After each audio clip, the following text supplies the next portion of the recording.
السلام عليكم ورحمة الله وبركاته. الحمد لله وكفى وسلام على عباده الذين اصطفى.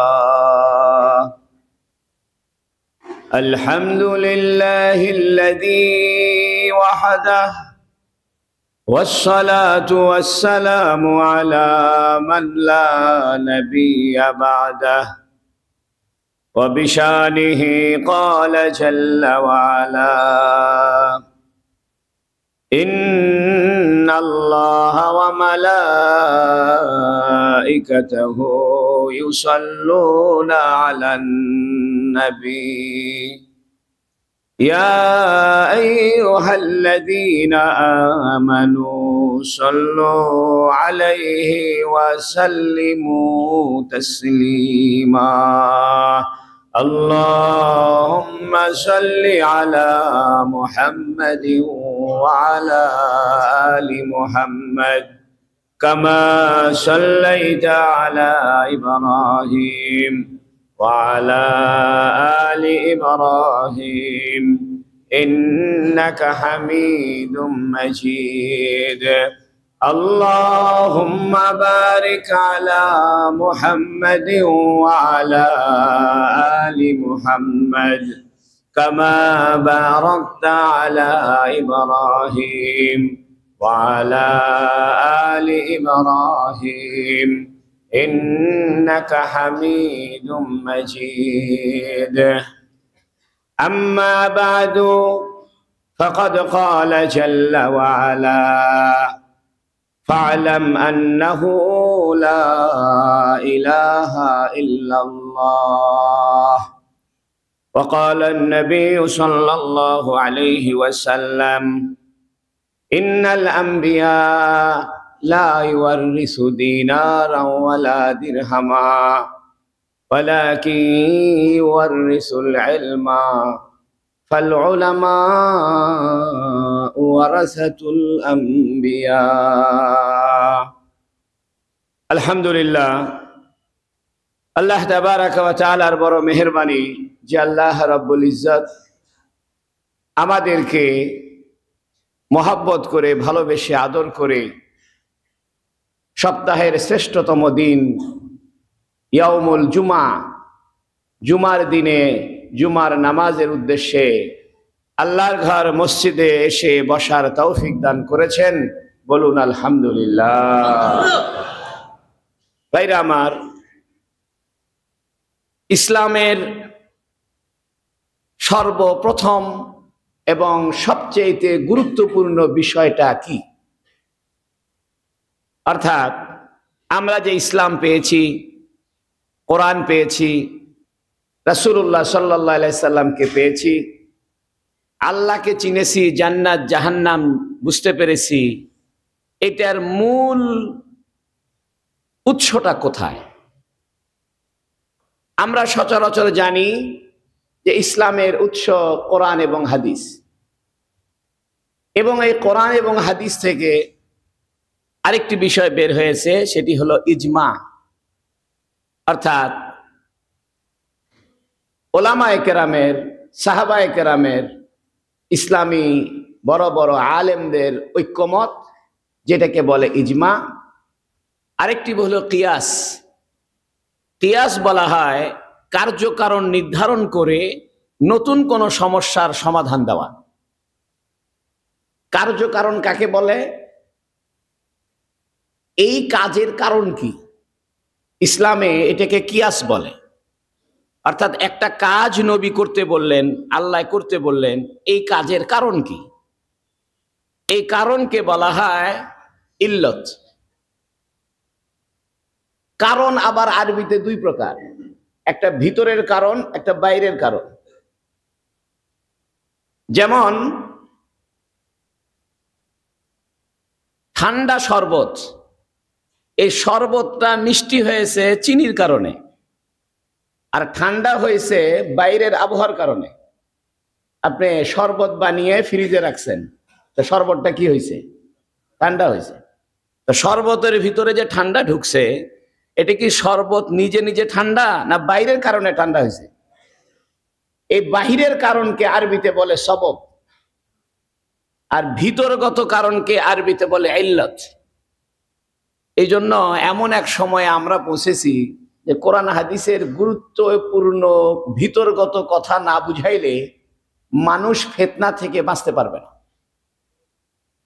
আগে আমরা জান্নাত জাহান্নামের ওয়াজ করে ছেড়ে দিতাম, এখন মানুষ যুক্তি প্রবণ হয়েছে, ফিতনা সৃষ্টি হয়েছে, বিশৃঙ্খলা সৃষ্টি হয়েছে। এজন্য মানুষকে বোঝানোর জন্য আমাদের আরেকটু গভীরে নামতে হয়েছে। যদিও এই গভীর কথাগুলো আমরা ছাত্রদেরকে বলি, পাবলিকলি এটা বলি না বা বলার প্রয়োজন হয় না। প্রসঙ্গক্রমে বলছি, কারণ কয় প্রকার? দুই প্রকার। একটা ভিতরের কারণ, এটাকে বলে ইল্লত, আর একটা হলো বাহিরের কারণ, এটাকে বলে সবব। যেমন আমরা যে নামাজ পড়বো, নামাজের রুকু সেজদা করা ফরজ, এটা নামাজের ভিতরের অংশ না বাইরের অংশ? ভিতরের অংশ। আর নামাজের জন্য ওযু করে আসবো, এটা নামাজের ভিতরের না বাইরের অংশ? বাইরের অংশ। তাহলে নামাজের জন্য ওযু করা এটা ইল্লত না সবব? সবব। আর নামাজের জন্য রুকু সেজদা করা এটা ইল্লত না সবব? ইল্লত। এটা বুঝে গেছেন? অর্থাৎ কোরআন হাদিসের আভ্যন্তরীণ কারণকে বলা হয় ইল্লত, আর কোরআন হাদিসের বাইরের কারণকে বলা হয় সবব। এই যে আভ্যন্তরীণ কার্যকারণ বের করে নতুন সমস্যার সমাধান দেওয়াকে বলা হয় কিয়াস। যেমন আমরা মাইকে আজান দিচ্ছি, নবীর যুগে তো মাইক ছিল না, তা আমরা আজান মাইকে কেন দিব? এটা কি জায়েজ হবে? বলতেছে এটা কিয়াস করলে জায়েজ হবে। কিয়াসটা কি? হাদিস শরীফে আছে, তোমরা উচ্চ আওয়াজে আজান দাও, যার গলা বেশি জোরে আওয়াজ করে তাকে দিয়ে আজান দাও। তাহলে আজানের ভিতরে মূল কারণটা কি? জোরে বলা না আস্তে বলা? জোরে বলা। এখন এই জোরে বলার কাজ মাইকের দ্বারা হয় কি হয় না? এই জন্য মাইকে আজান দেওয়া কি হয়েছে? জায়েজ হয়ে গেছে। এই জন্য নিত্য নতুন সমস্যার সমাধান আমরা কোরআন হাদিস থেকে দিয়ে থাকি। কোরআন হাদিসের আসলে গবেষণা করে দেখতে হয় যে ভিতরের কারণ কি, ইল্লত কি। এই ইল্লত যেখানে পাওয়া যাবে সেটা সেরকমই হবে।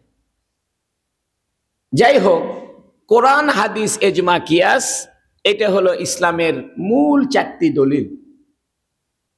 যে কোনো কিছুর সিদ্ধান্ত কোরআন থেকে দিতে হবে, কোরআনে না পাইলে হাদিস থেকে দিতে হবে, হাদিসে না পাইলে এজমা দেখতে হবে, সাহাবায়ে কেরামের ঐক্যমত দেখতে হবে।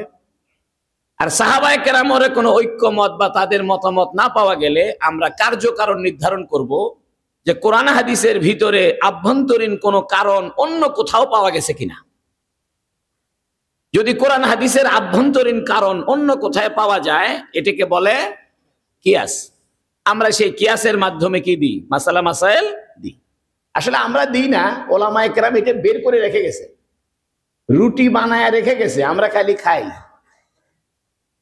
রুটি বানানোর যোগ্যতা আমাদের নাই, অর্থাৎ কোরআন হাদিস থেকে গবেষণা করে যে আমরা রুটি প্রস্তুত করব সেটাও নাই। পূর্ব যুগের বড় বড় আলেমরা রুটি তরকারি সব রান্না রেডি করে রাখছে, বলছে খালি এগুলা খাইবে। এই যে রুটি তরকারি রেডি করে রাখছে সেগুলোর নাম হলো ফতোয়ার কিতাব। যাই হোক, আমি বলছিলাম কোরআন হাদিস এজমা কিয়াস এটা ইসলামের মূল দলিল। তবে এই দলিলটা আসলো কিভাবে? কোরআনটা আসলো কিভাবে? কোরআন আসছে ওহির মাধ্যমে, ঠিক কিনা? ওহি হইল আল্লাহর পক্ষ থেকে, আল্লাহ নবীর কাছে কোরআন নাজিল করেছেন। আল্লাহ থেকে নবীর কাছে যে কথাবার্তা আসছে, কোরআন আসছে, এটার নাম কি? ওহি। এই জন্য ইমাম বুখারী রাহিমাহুল্লাহ তার বিখ্যাত গ্রন্থ সহিহুল বুখারী, এই কিতাবটা শুরু করেছেন কিতাবুল ওহি দ্বারা, অর্থাৎ ওহির আলোচনা তিনি শুরুতে এনেছেন। যদি আমরা সচরাচর মনে করি বুখারী শরীফ হাদিসের কিতাব, অবশ্যই হাদিসের কিতাব, তবে শুধু হাদিসের কিতাব নয়। বুখারী শরীফ একজন গবেষকের কিতাব। কেউ যদি গবেষক হতে চায়, মুজতাহিদ হতে চায়, মাসালা মাসাইল বের করার যোগ্যতা অর্জন করতে চায়, তার জন্য বুখারী শরীফ। কিন্তু বুখারী শরীফের ব্যাখ্যা গ্রন্থ 100-র অধিক আছে। সুবহানাল্লাহ বলেন। এখন পাবলিকে বাংলা দিয়ে বুখারী শরীফ পড়ে, সে বুঝবে কি? আমরা ইন্নামাল আমালু বিন্নিয়াত এই হাদিসটা 15 দিন ধরে পড়াই। কয়দিন? প্রত্যেক দিন 1 ঘন্টা করে পড়াই। তাহলে 15 দিনে 15 ঘন্টা লাগে একটা হাদিস বয়ান করতে। কখনো কখনো 20 দিন লাগে একটা হাদিস বয়ান করতে। আপনারা যারা বাদুরতলা মসজিদে ইংরেজি মাসের প্রথম শনিবারে দরসে হাদিস আমি করি, ওইখানে উপস্থিত হলে বুঝবেন একটা হাদিসের ভিতরে কি থাকে। যাই হোক, আমি বলছিলাম আমরা কোরআন হাদিস ইজমা কিয়াস পাইছি কিসের মাধ্যমে? ওহির মাধ্যমে। এজন্য ইমাম বুখারী তার কিতাব শুরু করেছেন ওহি দ্বারা। আর এই ওহিটার নাম হইল এলেম। ওহির নাম কি? এলেম। এজন্য ইমাম বুখারী ওহির আলোচনার পরে এলেমের আলোচনা করেছেন। এরপরে ইমাম বুখারী আলোচনা করেছেন ঈমানের। আমি আপনাদের সামনে একটা আয়াত তেলাওয়াত করেছি। আল্লাহ বলছেন, ফাআলাম আন্নাহু লা ইলাহা ইল্লাল্লাহ। ফাআলাম, তুমি জেনে রাখো। জেনে রাখোর আরবি হলো এলেম হাসিল করো। ফাআলাম এই শব্দটা ছিল এলেম। এর মানে, হে নবী, আপনি আগে এলেম হাসিল করেন, আমি যা বলি এটা ভালো করে আগে আত্মস্থ করেন, তারপরে বলেন লা ইলাহা ইল্লাল্লাহ। অর্থাৎ এই আয়াতের দ্বারা ইমাম বুখারী রাহিমাহুল্লাহ প্রমাণ করছেন যে ঈমানের আগে এলেমের দরকার। কারণ একটা মানুষ যদি আল্লাহর সম্পর্কে এলেম না থাকে তাহলে কি ঈমান আনবে? আগে তো আপনাকে এলেম হাসিল করতে হবে, জানতে হবে আল্লাহর পরিচয় কি, সেই পরিচয়ের উপরে আপনি বিশ্বাস স্থাপন করবেন। আপনাকে বলাই হইল না কিছু, জান্নাত জাহান্নাম ফেরেশতা কিচ্ছু বলা হলো না, শুধু বলা হলো ভাই ঈমান আনো। আপনি কিসের উপরে ঈমান আনবেন? তো ঈমান আনতে হয় কিছু নির্ধারিত বিষয়ের উপরে। ওই নির্ধারিত বিষয়কে জানার নাম এলেম। বলেন, কিছু নির্ধারিত বিষয় জানার নাম এলেম। তাহলে ঈমান আগে না এলেম আগে? এলেম। এই জন্য আল্লাহ কোরআনে বলছেন, ফাআলাম আন্নাহু লা ইলাহা ইল্লাল্লাহ। হে নবী, আপনি যে লা ইলাহা ইল্লাল্লাহর দাওয়াত দিবেন, এর আগে এলেম হাসিল করেন। আপনাকে আমি কি বুঝাই, কি কোরআন নাজিল করি, এটাকে ভালো করে আত্মস্থ করেন। এরপরে মানুষের কাছে আপনি লা ইলাহা ইল্লাল্লাহর দাওয়াত দেন। আপনি যদি নাই জানলেন জান্নাত জাহান্নাম ফেরেশতা পরকাল কিছু নাই জানেন, তাহলে কাকে কি দাওয়াত দিবেন? আজকে বড় দুঃখের সঙ্গে বলতে হয়, ইসলামের নামে যত কাজ দুনিয়াতে চলছে, একটা সুগভীর ষড়যন্ত্র চলছে যে ইসলামের কাজ করার জন্য অত আলেম ওলামা লাগবে না। মনে রাখবেন, ফ্যাক্টরিতে যদি সিলভারের পাতিল তৈরি না হয়, আপনি পাতিল পাবেন না। ফ্যাক্টরিতে যদি মাল তৈরি না হয়, আপনি মাল বাজারে পাবেন না। কিন্তু মাল যে ফ্যাক্টরিতে বিক্রি হয়, ফ্যাক্টরিতে তৈরি হয়, এই মালের যে ফ্যাক্টরির যে মালিক, উনি কি ফেরি করে বিক্রি করে? বিক্রি করার লোক আলাদা। যিনি বিক্রি করতেছে উনি কিন্তু জানে না যে পাতিলটা কি দিয়ে বানাইছে, এটার মেশিনের অবস্থা কি, কতটুকু, কত ডিগ্রি হিট দেওয়া লাগছে, কত ডিগ্রি প্রেসার দেওয়া লাগছে, কিছু জানে না। কেউ যদি মনে করে যে ফেরিওয়ালাই হলো আমার আসল, তাহলে সে প্রকারান্তরে যদি ফ্যাক্টরিকে অবজ্ঞা করে বা ফ্যাক্টরিকে সে যদি নেগলেক্ট করে, ফ্যাক্টরিকে সে যদি অবমূল্যায়ন করে বা ফ্যাক্টরির বিরোধিতা শুরু করে, তাহলে কি বাজারে আর সিলভারের পাতিল পাওয়া যাবে? আজকে সমাজে কিছু মানুষ তারা পীরগিরি করে এলেম ছাড়া। যেই এলেম ছাড়া পীরগিরি আরম্ভ করেছে, আস্তে আস্তে বেদাত ঢুকেছে। এলেম ছাড়া বই খাতা লেখে, কোরআন হাদিসের এলেম নাই, বই খাতা লেখে, সে ভুল লিখবে। এক বেচারা একদিন আমার কাছে আসছে, এসে বলতেছি, হুজুর আমি 2 বার হজ করছি, আমি একটা হজের উপর বই লিখছি। আমি বলছি, ভালো, আপনার নামে একটা মানে একটা অভিমত আমি চাই। আমি বললাম যে আপনি বইটাতে একটা আরবিও লিখছেন দেখলাম। বলে হ্যাঁ লিখছি। তো আমাকে হুজুর একটু জের জবর দিয়ে দেন। আমি বললাম, আপনি বই লিখছেন, জের জবর আমি দিব কেন? পরে তাকে বললাম যে বইটা যে আরবিটা লিখলেন, এই আরবির অর্থ বলেন। সে বলতেছে, হুজুর আমি তো অর্থ জানি না। তাহলে আপনি লিখলেন? আর এক বইতে দেখে লিখছি। এর মানে সে কোনো আলেম না, ইংরেজি শিক্ষিত লোক, 2 বার হজ করে এসে হজের বই লিখতেছে। আমি যদি অ্যানাটমির 2-3টা বই পড়ে মেডিকেলে পড়াশোনা না করে নতুন করে মেডিকেলের বই লিখি, আমি কি অসুখ ভালো করব না মানুষকে মেরে ফেলে দেব? আজকে সমাজের সবচেয়ে বড় সমস্যা হলো, ভালো করে বুঝেন, মানুষের সবচেয়ে বড় সমস্যা হলো আলেম ছাড়া মানুষ ইসলামের কাজ করতে চাচ্ছে, এবং মানুষের মানসিকতা তৈরি করা হচ্ছে যে আলেমরা যাকাত ফিতরা খায়, আলেমরা মানুষের চান্দার উপরে চলে, আলেমরা মসজিদের ইমামতি করে টাকা নেয়, মাদ্রাসা পড়ে টাকা নেয়, অতএব আলেমরা মূল ধারার উপরে নাই। আমরা এখন মূল জিহাদ করব, মূল পীরগিরি করব, মূল তবলিগ করব, মূল বই খাতা লিখব।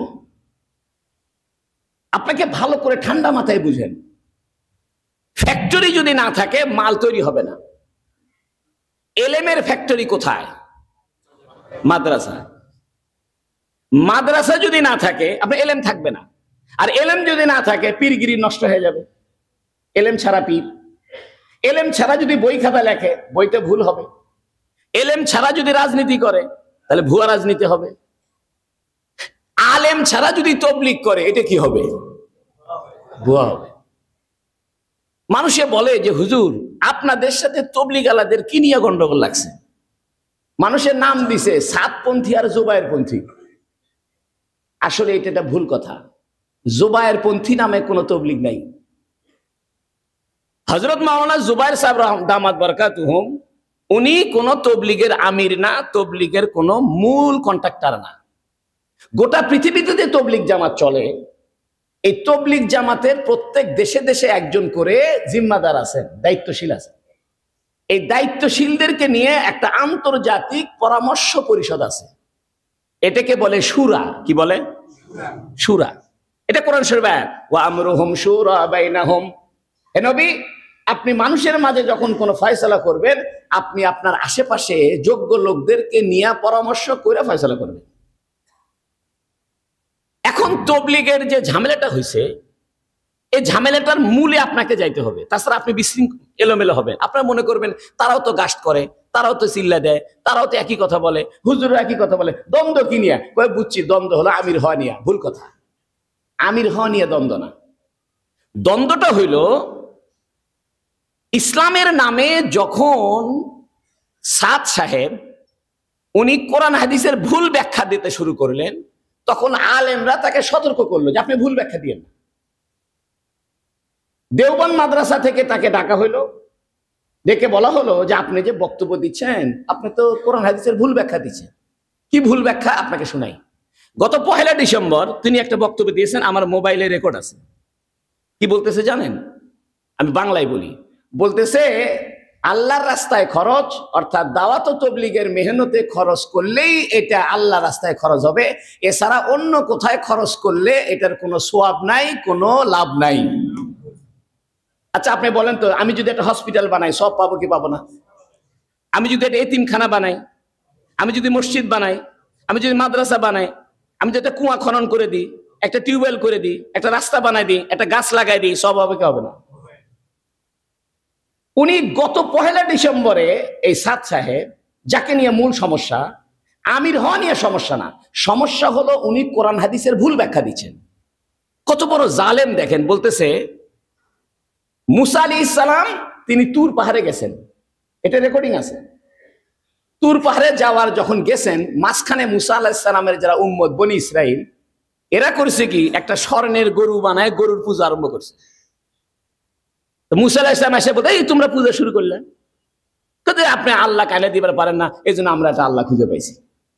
এটা আবার ঘটনা ঘটছে কি, মুসা আলাইহিস সালামের কাছে যখন জিবরাইল ফেরেশতা আসতেন, জিবরাইল যেখানে বসতেন ওইখানে ঘাস হয়ে যেত, উর্বর হয়ে যেত, জমিনটা উর্বর হয়ে যেত। এক ব্যক্তির নাম হলো সামেরি, সেই ব্যক্তি করেছে কি, ওই মাটিটা সংগ্রহ করে রাখছে। পরবর্তীতে সে একটা স্বর্ণ দিয়ে গরু বানাইছে। কি বানাইছে? এই গরুর মুখের ভিতরে ওই মাটি ঢুকাইছে, গরু এখন হাম্বা হাম্বা করে। আসলে হাম্বা হাম্বা করা হলো ওর ভিতরে শয়তান ঢুকে, জিন শয়তান প্রবেশ করে হাম্বা হাম্বা করতেছে। এখন সামেরি বলতেছে, আরে মুসা গেছে তুর পাহাড়ে আল্লাহ কানতে, আল্লাহ তো আমাদের গরুর মধ্যে ঢুকছে, আসো সবাই গরুর সেজদা করি। এই পৃথিবীতে গরুর পূজার সূচনা হইল, ধারণা করা হয় গরুর পূজার সূচনা মুসা আলাইহিস সালামের থেকে হয়েছে। এখন এই মৌলানা সাদ সাহেব বলতেছে, মৌলানা কইতে তো আমার ঘৃণা লাগে, সে কোনো মৌলানা না, সে বলতেছে, দেখেন, সে বলতেছে যে মুসা আলাইহিস সালামের তুর পাহাড়ে যাওয়া ঠিক হয় নাই। উনি উনার উম্মতকে রেখে তুর পাহাড়ে গেলেন, মাঝখানে উমার উম্মত গোমরাহ হয়ে গেল। এই গোমরাহ হওয়ার কারণে মুসা আল্লাহর কাছে ধরা খাবে, সে মুসা অন্যায় করছে। ইসলামের একটা স্বতঃসিদ্ধ নিয়ম হলো নবীদের কোনো গুনাহ নেই। জোরে করেন, নবীদের কোনো গুনাহ নেই। আর মুসা আলাইহিস সালাম যে তুর পাহাড়ে গেছে, আল্লাহর হুকুমে গেছে না নিজের ইচ্ছে গেছে? আল্লাহ তো নিজেই বলতেছে ফাখলানা আলাইক, এ মুসা জুতে খুলে আসো। এই যে সাদ সাহেবের এই যে ভ্রান্তিমূলক বক্তব্য, আরেকটা মারাত্মক বক্তব্য দিয়েছে। হুজুর সাল্লাল্লাহু আলাইহি সাল্লাম হযরত যায়েনাব রাদিয়াল্লাহু তাআলা আনহাকে যখন বিবাহ করেন, অর্থাৎ যায়েদের স্ত্রী ছিলেন তিনি, নবীর ফুফাতো বোন ছিলেন। তো উনার বিবাহের অলিমা খাওয়ানোর মধ্যে উনি গোশত রুটির ব্যবস্থা করছিলেন, রুটি এবং গোশত দিয়া। আর অন্য স্ত্রীদের বেলায়, কারো কারো বেলায় খেজুর দিয়া অলিমা করছেন। এখন সাদ সাহেব বলতেছে যে নবীর এটা ফুফাতো বোন, এই জন্যে তাকে বিয়ে করার সময় গোশত রুটি খাওয়াইছে, আর অন্য বউদেরকে বিয়ে করার পরে খেজুর খাওয়াইছে। কামটা বৈষম্য হয়েছে। নাউজুবিল্লাহ। আচ্ছা বলেন তো, এটা নবীর দোষ ধরল না সে? কিন্তু যায়েনাবের বেলায় যে গোশত রুটি খাওয়াইছে, এটা একটা কারণ আছে। এই কারণটা তো তাকে জানতে হবে। কারণটা হইল, নবী আলাইহিস সালাম যায়েনাবকে বিয়ে দিয়েছিলেন যায়েদের সাথে, পালক পুত্রের সাথে, কিন্তু সংসার টিকেনি। যায়েনাবও প্রথমে রাজি ছিল না, নবীর অনুরোধে রাজি হয়েছিল। পরে যখন সংসার ভেঙে গেছে, যায়েনাবের মন খারাপ, কারণ যায়েনাব কুরাইশের লোক, নবীর ফুফাতো বোন হয়। তখন নবী বলছেন, যায়েনাব চিন্তা করো না, তুমি রাজি থাকলে আমি তোমার বিয়ে করবো। সুবহানাল্লাহ। এটা দ্বিতীয় বিবাহ যায়েনাবের। এখন যায়েনাবের দ্বিতীয় বিয়ে, যেহেতু সে কুরাইশের মহিলা, তার আত্মীয় হয়, নবীর পরামর্শে যায়েদের সঙ্গে বিয়ে বসছিল, সংসারটা হয়নি। তার মন খুশি করার দরকার আছে কি নাই? এই জন্য তার মন খুশি করার জন্য নবী অলিমাটা গোশত রুটি দিয়ে একটু জাঁকজমকপূর্ণ করছে। আর এই বদমাইশ সাদ বলতেছে নবী বৈষম্য করছে। এই ধরনের ইসলাম বিরোধী অসংখ্য বক্তব্য এই সাদ সাহেব দিচ্ছে। দেওয়ার পরে আলেমরা তাকে সতর্ক করলো, আপনি এই ধরনের কাজ করিয়েন না। সে বলে আমার ভুল হয়ে গেছে, আচ্ছা ঠিক আছে, আমি তওবা করতেছি। তওবা করে আবার বলে। এই সাদ সাহেবের এই ভ্রান্তিমূলক ইসলামের বক্তব্য দেওয়ার কারণে আলেমরা গর্জে উঠেছে। আচ্ছা বলেন তো, কোথাও যদি আগুন লাগে, দমকল বাহিনীর কাজ কি? মানুষ যদি বলে আগুন লাগছে, তুমি আবার পানি নিয়ে গেছো, আর লাগুক লাগুক। এখানে তবলিগ জামাতের দ্বন্দ্ব না, এটা সত্য মিথ্যার দ্বন্দ্ব, হক আর বাতিলের দ্বন্দ্ব। এটা তবলিগ জামাতের দ্বন্দ্ব না। দেখেন, আমরা বুখারী শরীফ পড়াই, এখানে পড়াই, চকসুদুর মাদ্রাসায় পড়াই, ব্যস্ত আমরা, ফোন ধরার টাইম নাই। মানুষ ফোন ধরলে বিরক্ত লাগে, তারপরেও বিরক্ত হই না। এত পরিমাণ ফোন মানুষে করে, মেসেজ দেয়, মেসেঞ্জারে দেয়, হোয়াটসঅ্যাপে দেয়, ইমোতে দেয়, টেক্সট মেসেজ করে, আবার ফোন দেয়। আপনি আমার সাথে একদিন থাকলে পাগল হয়ে যাবেন যে হুজুরটা থাকে কেমনে। এত ব্যস্ত আমরা, মাদ্রাসা নিয়ে আমাদের ব্যস্ততার শেষ নাই। আমাদের কি খায়া কাম পড়ছে আমরা তবলিগের আমির হব? তবলিগের আমির হলে কি টাকা পাওয়া যায়? আমরা তো ফ্যাক্টরির লোক। কিসের লোক? ফ্যাক্টরির লোক। এখান থেকে মাল তৈরি করি। আমাদের মাল, কেউ রাজনীতি করবে, কেউ পীর সাহেব হবে, কেউ বই লিখবে, কেউ ওয়াজ করবে, কেউ তবলিগ করবে, কেউ জিহাদ করবে। জোরে কোন ঠিক কিনা? এই ফ্যাক্টরি থেকে সব ধরনের মাল তৈরি হয়। কারবালা মাদ্রাসা একটা ফ্যাক্টরি, আলেম তৈরির ফ্যাক্টরি। এখান থেকে যার রুচি হয় তবলিগে চলে যাবে, যার রুচি হয় জিহাদে আফগানিস্তান চলে যাবে, সিরিয়াতে চলে যাবে, যার মনে চায় সে তো পীর সাহেব হবে, যার মনে চায় সে বই খাতা লিখবে, যার মনে চায় ওয়াজ নসিহত করবে। এটা বিভিন্ন ধরনের মাল তৈরি হয়। এখন আমরা ফ্যাক্টরি বাদ দিয়ে তবলিগের পিছনে লাগছি কেন? আমরা আমির হওয়ার জন্য লাগিনি। সাদ সাহেব আমির হয়েছে, সেটাও আমাদের মাথা ব্যথা না। মূল মাথা ব্যথা হলো সাদ সাহেব কোরআন হাদিসের ভুল ব্যাখ্যা দিচ্ছেন। আর আমরা যদি এই ভুলটা না ধরে দিই, ইসলামের মূল যে স্ট্রাকচার, এটা নষ্ট হয়ে যাবে। ইসলামের যে মূল চেহারা, মূল কাঠামো, এটা নষ্ট হয়ে যাবে। একটা মানুষ মনে করেন স্যাকারিন দিয়ে চিনি খায়, চা খায়, কি দিয়ে চা খায়? ডায়াবেটিস হয়েছে। এখন সে বলা শুরু করছে, আরে ডায়াবেটিস চিনি বলে কিছু নাই, এই স্যাকারিনই চিনি। এটা মানবেন আপনি? তুমি বলো যে ভাই আমি অসুখ, আমি স্যাকারিন দিয়ে চিনি খাই, চা খাই, এখন সাদ সাহেব বলতেছে দুনিয়ার কোনো কাম ইসলামের কাম না, এ তাবলীগটা ইসলামের কাম, রাজনীতি ইসলামের কাম না, মাদ্রাসা পড়ানো ইসলামের কাম না, পীর মুরিদির কোনো কাম না, বই খাতা লেখাও কোনো কাম না। এই জন্য তো উনি বলতেছে অন্য কোথাও খরচ করলে কোনো সওয়াব পাবে না, খালি তাবলীগের খরচ করলে।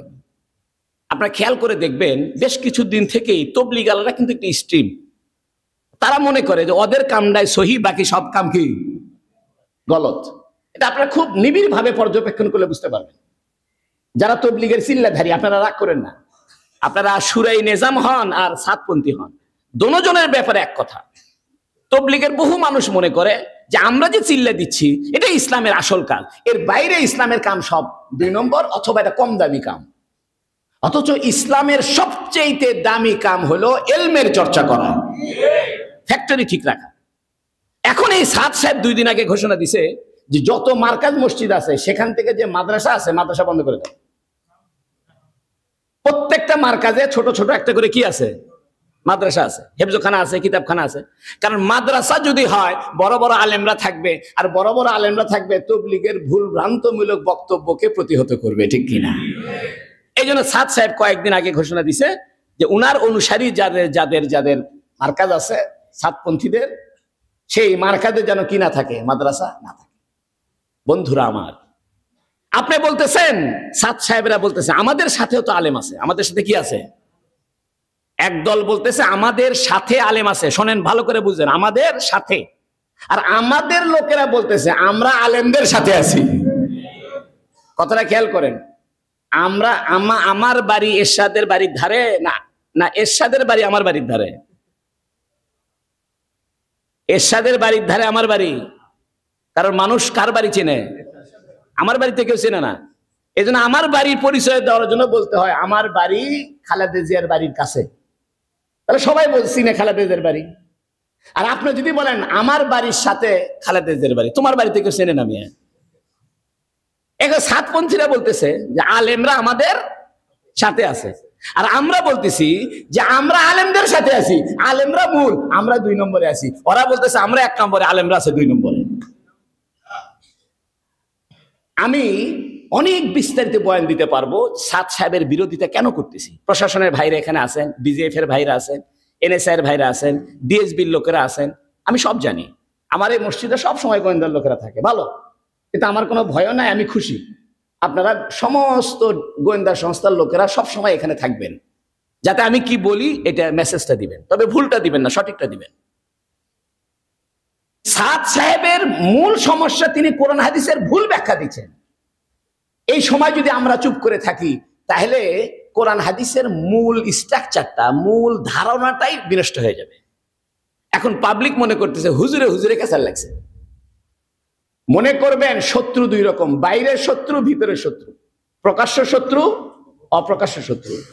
ইহুদি, খ্রিস্টান, নাসারা, হিন্দু এরা প্রকাশ্য শত্রু, ঠিক কিনা? আর আমাদের ভিতরে থেকে যারা ফ্যাক্টরিকে ধ্বংস করতে চায়, এলমের ফ্যাক্টরি ধ্বংস করতে চায়, কোরআন হাদিসের ভুল ব্যাখ্যা দেয়, এরা হলো অপ্রকাশ্য গোপন শত্রু, ঠিক কিনা? আরে ভাই, প্রকাশ্য শত্রুকে তো চেনা যায়, কিন্তু প্রকাশ্য শত্রু, কিন্তু আমার মতো লেবাস পরে ঘুরে বেড়ায়, আমার সাথে থাকে, এরকম শত্রু বেশি ভয়ঙ্কর। সেই ভয়ঙ্করের প্রমাণ তারা দিয়েছে 17 তারিখে গভীর রাত্রে তাহাজ্জুদের নামাজের পরে, যখন এই ওলামাদের সাথে যারা তাবলীগ করেন তারা যখন ঘুমায় ছিল, এরা অতর্কিত হামলা করে 4 জনকে শহীদ করেছে, শত শত মানুষকে আহত করেছে, আঙ্গুল কেটে নিয়েছে, চাকু দিয়ে ভুঁড়ি বের করে দিয়েছে। এই সমস্ত জালেমদের এই বাংলাদেশের জমিনে এদের ধর্মীয় চর্চা করার বা ধর্মের কন্ট্যাক্টি করার, তাবলীগ করার কোনো অধিকার নাই। একটা কথা মনে করেন, এটা কিন্তু তাবলীগ আলাদের মারামারি হয়নি। অনেকে বলতেছে এটা তাবলীগ আলাদের মারামারি। মারামারি কাকে বলে? আমি মারবো, আপনিও মারবেন, তাহলে না মারামারি? একজন ঘুমায় আছে আর একজন মারতেছে, এটা মারামারি না ডাকাতি? খুব ভালো করে বুঝেন। আমি শুয়ে আছি, কাজী ফজলুল করিম শুয়ে আছে, আচ্ছা আপনি মারলেন, মারামারি না ডাকাতি? এই সাতপন্থীরা ডাকাতি করেছে। সারা জীবন তোমরা একরামুল মুসলিমের কথা বলে গেলে, সারা জীবন বললে আলেমরা আলেমরা মাথার তাজ। এখন আমরা যখন তাবলীগ করা শুরু করছি, আমরা যখন বলতেছি এটা ভুল হচ্ছে, এটা ভুল হচ্ছে, সংশোধন করো, তখন তোমরা বলতেছো আমরাই ভুল পথে আছি, তোমরাই সঠিক পথে আসো। জোরে কর নাউজুবিল্লাহ। বন্ধুরা আমার, সময় থাকলে আমি বিস্তারিত বলতাম, আমি শুধু বোঝার জন্য বলতেছি। বাংলাদেশে যতগুলো মেডিকেল কলেজ আছে, সমস্ত মেডিকেল কলেজের ডাক্তাররা যদি বলে যে ভাই নতুন যে মেডিকেল কলেজের নামে চালু হয়েছে এটা কিন্তু মেডিকেল কলেজ না, আর সমস্ত স্টেশনের হকাররা বলতেছে আরে Bogura medical, Dhaka medical, Chittagong medical বাদ দাও, এগুলো সব ভুয়া হয়ে গেছে, নষ্ট হয়ে গেছে, আমরা একটা নতুন মেডিকেল চালু করছি বটতলায়, এই মেডিকেল আসল মেডিকেল, কোনটা মানবেন? সমস্ত ডাক্তারদের অভিমত। আপনি ডাক্তারদের অভিমতকে আপনাকে প্রাধান্য দিতে হবে। জানো, আমি যদি অসুস্থ হই, আল্লাহ হেফাজত করুন, তাহলে আমি কি মুফতি সাহেবের কাছে যাব না ডাক্তারের কাছে যাব? আমি যদি বিল্ডিং বানাতে চাই, উকিল সাহেবের কাছে যাব না কাপড়ের দোকানদারের কাছে যাব? ইঞ্জিনিয়ারের কাছে যাব। কারণ ইঞ্জিনিয়ার বিল্ডিং সম্পর্কে পারদর্শী। আমি যত বাহাদুরি হই, যতই বুখারী শরীফ পড়াই, কারবালা মাসে বিল্ডিং বানাতে ওই আনন্দ ভিউ লাগবে, ঠিক কিনা? আনন্দ ভিউ স্যার আমার কোনো গতি নাই, কারণ আমি চিনি না রড কারে কয়, বা কয়টা রড কোথায় দেওয়া লাগে, কয় মিলি কোথায় লাগে, এগুলো হিসেব নিকেশ আমার জানা নাই। ওই হিসাব নিকেশ আমি যদি জানতে যাই, তাহলে আমাকে আর কোরআন হাদিস নিয়ে গবেষণা করার টাইম না হবে না, নতুন করে আমার ইঞ্জিনিয়ার পড়া লাগবে। বাংলাদেশের শুধু নয়, গোটা বিশ্বের দেওবন্দ মাদ্রাসা, পাকিস্তানের জামিয়া ইসলামী লাহোর, বিন্নুরি টাউন লাহোর, জামিয়া ইসলামী লাহোর, বাংলাদেশের সর্বপ্রাচীন মাদ্রাসা, প্রধানতম মাদ্রাসা হাটহাজারী মাদ্রাসা, লালবাগ মাদ্রাসা, জিরি মাদ্রাসা, বাবুনগর মাদ্রাসা, জামিল মাদ্রাসা, সমস্ত বড় বড় আলিয়া মাদ্রাসা, সমস্ত আলেমরা বলতেছে সাদ সাহেবের এই কথাগুলো ভ্রান্ত, এরা বাতিল, এরা সন্ত্রাস, এরা ডাকাত। আর আপনারা বলতেছেন আমাদের সাথেও আলেমরা আছে। তোমাদের সাথে যে মৌলবীগুলো আছে আমাকে বলো কোন মৌলবী বুখারী শরীফ পড়ে, আমাকে দেখাও। মৌলবীদের মধ্যে তো ক্যাটাগরি আছে রে ভাই, খালি টুপি আর পাগড়ি মাথায় দিলে তো মৌলবী হয় না। আমাকে দেখাও। আমি চ্যালেঞ্জ করে বললাম, তোমার সাদ সাহেবের পন্থী লোকেদের মধ্যে বাংলাদেশে 5টা মানুষ দেখাও যে সে বুখারী শরীফ পড়ায় কোনো মাদ্রাসায় আর সাদপন্থী হয়। কোন যোগ্য আলেম সাদপন্থী হতে পারে না। কোন কোরআন হাদিসের বিশেষজ্ঞ আলেম যে বুঝে যে কোরআন হাদিসের ভুল ব্যাখ্যা হয়ে যাচ্ছে। দেখেন, আমাদেরকে যেমন বাইরের শত্রু মোকাবেলা করতে হবে, ভিতরের শত্রু আগে মোকাবেলা করতে হবে। আপনি একটা কথা বুঝেন, এই সাদ সাহেব আলাদের সাথে আমাদের, দেখেন মার্কাজ মসজিদ কিন্তু মৌলানা জোবায়ের সাহেব মোতাওয়াল্লি, খুব ভালো করে বুঝেন। ঢাকাতে যে কাকরাইলে যে মার্কাজ মসজিদ, এটা মৌলানা জোবায়ের সাহেবের নামে উনি মোতাওয়াল্লি, মোতাওয়াল্লি মানে ওই মসজিদের উনি প্রধান। তারপরে গন্ডগোল যাতে না হয়, নিয়ম ছিল আলেমরা যে তবলিগ করেন, শুরাই নিজাম আন্তর্জাতিক আলেমদের দ্বারা যে তবলিগ নিয়ন্ত্রিত, এটার বাংলাদেশের প্রতিনিধি হলো জোবায়ের সাহেব। তো জোবায়ের সাহেব এবং আন্তর্জাতিক আলেমদের প্রতিনিধিদের তবলিগ হইতো 3 সপ্তাহ, তাই না? 4 সপ্তাহ। আর ওদেরকে দেওয়া হইতো 2 সপ্তাহ, কারণ ওদের সংখ্যা কম, আমাদের সংখ্যা বেশি, এই জন্য 4 সপ্তাহ আমরা, 2 সপ্তাহ ওরা করতো একই মসজিদে। টঙ্গীর ইজতেমার ব্যাপারেও তাই সিদ্ধান্ত হইলো যে আমরা ইজতেমা আগের থেকে করে আসি, আপনারা 15 দিন পরে ইজতেমা করবেন, সব ঠিকঠাক, কোনো গন্ডগোল হবে না। মৌলানা জোবায়ের সাহেব যদি চাইতেন যে না আমি এই মসজিদের মোতাওয়াল্লি, তোমাদেরকে এখানে স্পেস দিব না, তাহলে কিন্তু ওনাদের আইনগতভাবে কিছু করার ছিল না। তারপরেও মৌলানা জোবায়ের সাহেব বললেন যে না, গন্ডগোল দরকার নাই, আমরা আগে ভাবে চলতাম, 15 বছর এই পতিত ফ্যাসিস্ট হাসিনা সরকার আমলে যেভাবে চলতাম ওইভাবেই চলি, গন্ডগোল দরকার নাই। যেই না বৈষম্য বিরোধী আন্দোলন হইলো, এখন ওদের মাথায় তেল ধরছে। তারা বলতেছে আমাদের বৈষম্য হচ্ছে, তারা মনে করছে আমরা হাসিনার দালাল। আরে মিয়া, হেফাজতের আলেমরা জেল খেটেছে, কোন এতাতি মৌলবীরা জেল খাটেনি, ঠিক কিনা? সবচেয়ে বড় কথা বলি শোনেন, সেটা হলো গত পরশু দিনের নয়া দিগন্ত পড়ে দেখবেন, এই তবলিগের মূল ক্যাচাল বাজাচ্ছে ইসরায়েলের লোকেরা ইন্ডিয়ান রয়ের প্রেসক্রিপশনে ইন্ডিয়াতে বসে। আর সাদ সাহেব শুধু ইন্ডিয়া কেন্দ্রিক, সাদ সাহেবের সাথে আন্তর্জাতিক আলেমদের কোনো কানেকশন নাই। আন্তর্জাতিক আলেমদের, যেহেতু তবলিগ আন্তর্জাতিক ব্যাপার, সব দেশে তবলিগ আছে, এর জন্য আন্তর্জাতিক আলেমদের সমন্বয় যে শুরা, সেটার প্রতিনিধি মৌলানা জোবায়ের সাহেব। সাদ সাহেব হলো ইন্ডিয়ার লোক, উনার ব্যাংক অ্যাকাউন্টে কোটি কোটি টাকা, এগুলো আপনারা জানেন না, পত্রিকায় সব আছে। সাদ সাহেবের বাড়িতে হরিণ পালে। আমাকে বলেন তো, একটা মৌলবীর বাড়িতে হরিণ থাকার দরকার কি রে? তুই কি সিনেমার নায়ক যে হরিণের গলা ধরে ছবি তোলা লাগবে? তোর বাড়িতে হরিণ থাকবি? তোর বাড়িতে গাড়ির প্রাডো গাড়ির অভাব নাই, তোর বাড়িতে কত গাড়ি লাগবে কেন? বুঝলাম গাড়ি দরকার, তাই বলে অতগুলো লাগে? বাড়ির ভিতরে সুইমিং পুল লাগে? এগুলো তো ইন্ডিয়ান টেলিভিশন চ্যানেলে বলে দিছে, ইন্ডিয়ান টিভি চ্যানেলে বলছে সাত সাহেবের বাড়িতে সুইমিং পুল, হরিণ পালে। আপনারা বুঝান, একটা মৌলবীর বাড়িতে সুইমিং পুল লাগে? মৌলবীর তো সুইমিং পুলের দরকারই নাই। এই জন্য ইন্ডিয়া যেহেতু বিরাট দেশ, সব ধরনের আলোচনা ইন্ডিয়াতে আছে, খালি ওই বাংলা টেলিভিশন একটা আছে ইন্ডিয়ার ময়ূখ, বাংলাদেশ থাকবে না। চুলকানি মলম আছে না, এই চুলকানি মলমের বক্তৃতা শুনলে তো বুঝতে পারবেন না। এই জন্য ভারতের সব চ্যানেল যদি আপনি দেখেন, তখন বুঝবেন যে সাদ সাহেব কত বড় দুনিয়াদার। জোবায়ের সাহেব বললেন যে আগের মতোই থাক বাবা, গন্ডগোল দরকার নেই। সেই হিসাবে ইস্তেমার প্রস্তুতি উপলক্ষে আলেমদের দ্বারা নিয়ন্ত্রিত, আন্তর্জাতিক আলেমদের দ্বারা নিয়ন্ত্রিত তবলিগওয়ালাদের জোর, 5 দিনের জোর, এটা ছিল 17 তারিখ পর্যন্ত। তাদেরকে বলা হলো 17, 18, 19 3 দিন পরে আপনারা আসবেন।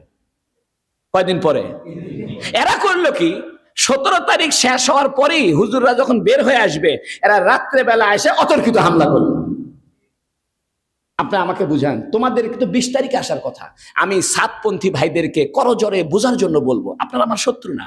আপনারা এই শহরে থাকেন, দেখলে সালাম কালামও দেন, আমিও সালাম কালাম দিই। আপনাদের সাথে আমার কোনো জায়গা জমিনে গন্ডগোল নেই। আপনারা একটু চিন্তা করেন, আপনাদেরকে তো সরকার বলেই দিল 20 তারিখে আসবেন, তা আপনারা 17 তারিখে কেন ঢুকলেন? এবং ঢুকে কেন হত্যা করলেন? এটার জবাব দেন। আপনারা যারা পাবলিক আছেন, আপনাদেরকে আমার অনুরোধ বুঝার জন্য, কোরআন হাদিসের কি দ্বন্দ্ব সেটা নয় আমরা বুঝবো, আপনারা হয়তো বুঝবেন না। আর না বুঝলে কি, আমাকে ইমাম না মানলে আপনাকে কাম হবে না। আপনারা আমাকে ইমাম মানছেন দেখে নামাজ পড়েন, তাহলে আপনারা ইমামতি করেন দেখি। আমাকে যখন ইমাম মানছেন, তাহলে কোরআন হাদিসের ব্যাখ্যা আমারটা শুনতে হবে, আমারটা মানতে হবে। আপনারা ইমাম মানবেন আমারে, আর পিছনে যা বলবেন কাজী ফজলুল করিমের পিছন দিক দিয়ে বাম্বু ঢুকাও, আমার ইমাম মানবেন আর রাস্তায় দাঁড়ায় আমার বিরোধিতা করবেন, তাহলে তো আপনার নামাজটা সহি হবে না। আমাকে ইমাম মানলে আমার প্রতি আপনার মহব্বত থাকতে হবে। আমার প্রতি মহব্বত নাই, আপনি আমার 2 চোখে দেখে পারেন না, 3 মিনিট দেরি হলে আপনি খেয়ে শুরু করে দেন, তাহলে তো কাম হবে না। ডাক্তারখানায় যায় তো আপনি 1 ঘন্টা থেকে আধা ঘন্টা বসে থাকেন, তখন তো চিনলেন না। পপুলারে যায় বসে আছেন, সিরিয়াল ধরে বসে আছেন, ডাক্তার চা খাতিছে, ওখানে যে চিল্লাচ্ছেন, এখানে চিনলেন কেন? এর মানে আমার প্রতি যে পরিমাণ মহব্বত থাকা দরকার সেই পরিমাণ মহব্বত, এই জন্য তো চিল্লাচ্ছেন। আমি সাতপন্থী ভাইদেরকে বলবো, আপনাদের সাথে জমি নিয়ে গন্ডগোল নাই, আমি আপনাদের জন্য শেষ রাত্রে দোয়া করি, আমি আপনাদের শত্রু না। রাস্তায় দেখা হলে সালাম দিই, আপনারাও সালাম দেন। আপনারা বোঝার চেষ্টা করেন, কোরআন হাদিসের ব্যাখ্যা এটা আলেমরা দিবে না পাবলিক দিবে? আপনি বলেন বগুড়া শহরে সাতপন্থীদের গ্রহণযোগ্য একজন আলেমের নাম বলেন, এবং সাতপন্থীদের একজন গ্রহণযোগ্য আলেম আমার সামনে বসায় দেন, দেখি তো বুখারী শরীফ 1 পৃষ্ঠা পড়তে পারে কিনা, কত কোরআন শরীফের 1 পৃষ্ঠা পড়বে আর বাংলা বলবে, এরকম একটা সাতপন্থী আলেম বের করে দেন। আপনাদের চোখে আঙ্গুল দিয়ে দেখাই দিচ্ছি, তারপরেও বলতেছেন সাদ সাহেব জাহান্নামে গেলে আমরাও জাহান্নামে যাব। এটা কোনো মুসলমানের কথা? আরে নূহ আলাইহিস সালামের বেটা কাফের হয়নি? তো ইলিয়াস সাহেবের পরিবারের কোন লোক ভণ্ড হতে পারে না? আপনি বলতেছেন ইলিয়াস সাহেবের আত্মীয়রা, ইউসুফ সাহেবের আত্মীয়, শাইখুল হাদিস জাকারিয়ার পরিবারের লোক। আরে ভাই, আল্লাহ নবীর বেটাকে কাফের বানায় দেখাইছে, যুগে যুগে বহু আলেমের পরিবারেও জালেম তৈরি হবে, ঠিক কিনা? সেই জালেমের নাম হলো সাদ। সে যদি আজকেই বলে যে আমি আন্তর্জাতিক সুরার অধীনে চলে আসলাম, 1 সেকেন্ডের মধ্যে গন্ডগোল থেমে যাবে। কিন্তু ইহুদিরা এবং ইন্ডিয়া খুব পরিকল্পিতভাবে, এটা পিনাকি ভট্টাচার্যের ভিডিওতেও আসছে, নয় দিগন্তেও আসছে, ইন্ডিয়া পরিকল্পিতভাবে চিন্তা করছে, রিক্সাওয়ালাদেরকে নিয়ে গন্ডগোল লাগানোর চেষ্টা করলো, হলো না। গার্মেন্টস আলাদেরকে নিয়ে চেষ্টা করলো, হলো না। গ্রাম পুলিশদেরকে দিয়ে গন্ডগোল লাগানোর চেষ্টা করলো, হলো না। হিন্দু মুসলমান দাঙ্গা বাজায় দিবে সেটার চেষ্টা করলো, হলো না। এখন চিন্তা করছে একটা দ্বন্দ্বের জায়গা আছে, সেটা হলো তবলিগ আলাদের ভিতরে। এবং সেই জন্য এই সাতপন্থীরা দেশীয় অস্ত্র নিয়ে হাজির হয়েছে। আপনারা যাবেন ওখানে টঙ্গিতে জোর করতে, অস্ত্র নিয়ে গেছেন কি জন্য? লাঠি নিয়ে গেছেন কি জন্য? আমাকে বুঝান। আপনি তবলিগ করবেন, লাঠির সাথে আপনার সম্পর্ক কি? লাঠি যদি ধরা লাগে 2 সাইডে মিছিল করা যায় না, আমি ধরতে পারি, আমি লাঠিও ধরি, তসবিও ধরি, ধরে কোন ঠিক কিনা? যখন তসবি ধরার লাগে তসবি ধরি, যখন লাঠি ধরা লাগে তখন লাঠি ধরি, আর যখন তলোয়ার ধরা লাগবে তখন তলোয়ারই ধরবো ইনশাআল্লাহ। এই জন্য সাতপন্থী ভাইদেরকে বলবো, ঘাউরামি করিয়েন না। বাংলা ভাষায় বললাম, কি রামি? ঘাউরামি মানে বুঝালেও বুঝবেন না আপনি, মাথার মধ্যে যা ঢুকছে, এটা কুফুরি কথা। এই জন্য আসেন, আমরা সরকারকে স্পষ্ট বলে দিতে চাই, বগুড়ার একজন শাহাদত বর্ণনা করেছে জনাব তাজুল ইসলাম, তার ছেলে এই কারবালা মাদ্রাসায় দাওরাহ হাদিস পড়েছে। এই জন্য সঙ্গত কারণে কারবালা মাদ্রাসার দায়িত্ব পড়ে গেছে এ ব্যাপারে কথা বলা, ঠিক কিনা? যিনি শাহাদত বরণ করেছেন জনাব তাজুল ইসলাম সাহেব, ওনার ছেলে আমাদের মাদ্রাসাকে দাওরাহ হাদিস পাশ করেছে, আমার ছাত্র, আমার কাছে বুখারী শরীফ পড়েছে। সে যখন কেঁদে কেঁদে বলতেছে, হুজুর আমার বাপের লাশটা নিয়ে টানাটানি শুরু করছে, তারা বলতেছে সে নাকি তাদের লোক, অথচ আমার আব্বা, আমি চিনি না আমার আব্বা কোন পক্ষের লোক। এই সাতপন্থীরা এত বড় ভণ্ড যে তাজুল ইসলামকে তাদের লোক বানানোর জন্য পোস্টমর্টম করতে দেরি করে সারাটা দিন তারা নষ্ট করছে। একটা কথা বলে শেষ করি, আমাদের ছাত্র ওই তাজুল ইসলামের ছেলে, সে বলতেছে, হুজুর আমার আব্বার বড় শখ ছিল শহীদ হবে, এই জন্য 13 সালে শাপলা চত্বরে আমার আব্বা গেছিল, যদি জীবন দেওয়া লাগে জীবন দিবে, সুযোগ হয়নি। আমার আব্বা দোয়া করতেন, আল্লাহ আমাকে শাহাদতী মৃত্যু দান করেন। হুজুর আমার দুঃখ নাই, আমার আব্বা শাহাদতী মৃত্যু লাভ করেছে। সে বলতেছে, হুজুর শেষ রাত্রে যখন চতুর্দিকে হইচই গন্ডগোল হচ্ছে, 3টা সাড়ে 3টার দিকে আমার আব্বা জায়নামাজে দাঁড়ায় গেছে। এখানে সাক্ষী উপস্থিত আছে। যখন শেষ রাত্রে চতুর্দিকে গন্ডগোল হচ্ছে, তনব শহীদ তাজুল ইসলাম সাহেব জায়নামাজে দাঁড়ায় গেছে। লোকজন বলতেছে, আমাকে বলছে, হুজুর এত সুন্দর নামাজ আমরা দেখিনি, তৃপ্তি সহকারে আস্তে ধীরে রুকু, আস্তে ধীরে সেজদা, অথচ বাইরে হইছে ধর মার কাট, চিল্লা চিল্লি, মারামারি, ভাঙ্গা ভাঙ্গি, উনি নামাজে দাঁড়ায় আছে। নামাজ পড়া শেষ হয়েছেন, ইতমিনার সাথে দোয়া করছেন, এরপরে এই সাদের সন্ত্রাসীরা আক্রমণ করে নির্মম ভাবে শহীদ করেছে। আমরা সরকারকে বলবো, 1 নাম্বার, এই সন্ত্রাসী সাদ বাহিনী চিহ্নিত করে এদেরকে গ্রেফতার করে দৃষ্টান্তমূলক শাস্তি দিতে হবে। 2 নম্বরে, এদের এই সন্ত্রাসী কার্যকলাপ একবার নয় বারবার প্রমাণিত হয়েছে। 18 সালে এরা হত্যা করেছে এবং ইন্ডিয়া পরিকল্পিতভাবে টার্গেট কিলিং করতে চায়, আমরা বুঝি। গতকাল আমি মাহফিলে গেছি, 2 বার ফোন দিছে, হুজুর আপনি কোথায়? আমি বলি, আমি কোথায়, আপনার দরকার কি? কথাটা খেয়াল করেন। কালকে আমি মাহফিলে গেছি, 2 বার ফোন দিয়ে বলতেছে, হুজুর আপনি কোথায়? আমি বললাম, আপনি কে? আমি আপনার ভক্ত, আপনি কই আছেন? আমি কোথায় আছি আপনার জানার দরকার নাই তো। এর মানে কি জানেন? আমি কোথায় আছি টার্গেট করবে, যায় আমাকে আক্রমণ করবে। এই জন্য ড্রাইভারকে বলে দিছি, আমি কখন কোথায় যাই কাউরে কবি না। 2 বার ফোন দিছে, হুজুর আপনি কোথায়, কদ্দূর আছেন, কোথায় আছেন, জায়গার নাম কি? এত বড় চক্রান্তশীল মানুষ, হায় না। এই জন্য আমরা সরকারের কাছে দাবি জানাচ্ছি, 1 নম্বরে এদেরকে গ্রেফতার করে দৃষ্টান্তমূলক শাস্তি দিতে হবে। 2 নম্বরে এদেরকে সন্ত্রাসী সংগঠন হিসেবে এই সাতপন্থীদেরকে সন্ত্রাসী সংগঠন রূপে নিষিদ্ধ ঘোষণা করতে হবে।